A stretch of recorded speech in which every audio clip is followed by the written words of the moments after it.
Public ಟೈಮ್ಸ್ಗೆ ಸ್ವಾಗತ. ಸಿದ್ದನಕೊಳ್ಳ ಶ್ರೀಮಠಕ್ಕೆ ಭೇಟಿ ನೀಡಿದ ಚಿತ್ರನಟರು.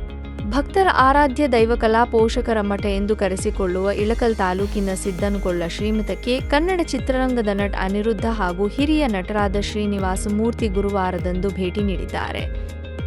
ಸಿದ್ದನಕೊಳ್ಳದ ಸಿದ್ದಪ್ಪನ ಆಶೀರ್ವಾದವನ್ನು ಪಡೆದುಕೊಂಡು ಕಿರುಜಲಪಾತವನ್ನು ನೋಡಿ ಮಠದ ಧರ್ಮಾಧಿಕಾರಿ ಡಾ ಶಿವಕುಮಾರ ಶ್ರೀಗಳ ಭೇಟಿ ಮಾಡಿ ಯೋಗಕ್ಷೇಮವನ್ನು ವಿಚಾರಿಸಿ ಆಶೀರ್ವಾದವನ್ನು ಪಡೆದುಕೊಂಡಿದ್ದಾರೆ.